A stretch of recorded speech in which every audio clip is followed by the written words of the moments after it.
After much turmoil, Elizabeth and I made it through the storm.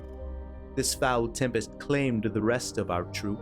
Alcott, Bancroft, and Blythe are no longer with us. Or so I thought. A miracle occurred. Alcott, Bancroft, and Blythe, battered and smashed against the rocks, returned to us perfectly well. I saw them run through on the spires with my own 2 eyes, but here they stand, risen from the grave to join us in our cause. On this island, can we not perish? How brilliant! How mad! Imagine how this could be used to heighten the realism of our shows. To see Juliet run through with the knife, to see Hamlet cut down with the sword. I will become the greatest showman the world has ever seen. Rehearsals for our performance have begun, but it is clear that the crew is less committed than I. They've run through these scenes a dozen times, but the talks of pain have now dominated their conversations. Even Elizabeth, my sweet dear muse, is prompting me to omit the scene of Blythe's beheading, the climax of all things. These blithering fools, do they not respect me enough to give me their all? To be a true artist, one must be willing to suffer for their art. Heaven knows I have, with all of their complaining.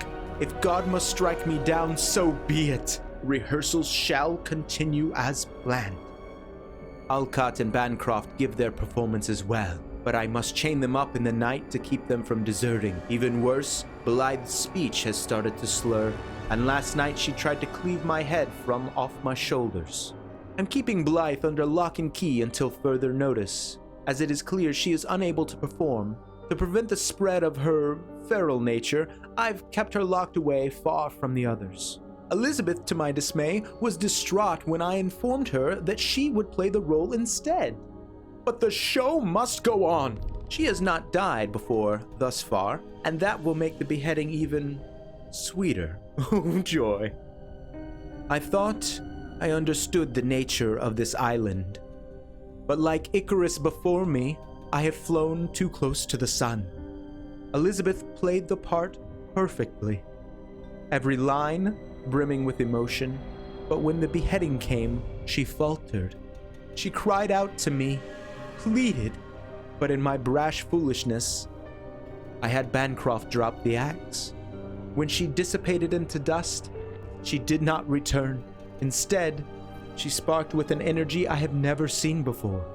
Her voice screamed out from the heavens what a terrible man I was, and that she would haunt me for eternity. Then my beloved muse vanished. Every night I am tormented by visions of Elizabeth, hanging over my bed to punish me for my transgressions. As the sun sets, I can hear her voice wail from over the walls. Now, I only wish for death, but it never comes. Every time I try, I can feel something foul welling up inside of me. What a curse this island is. You do not die. Your humanity simply withers until you are lost or corrupted.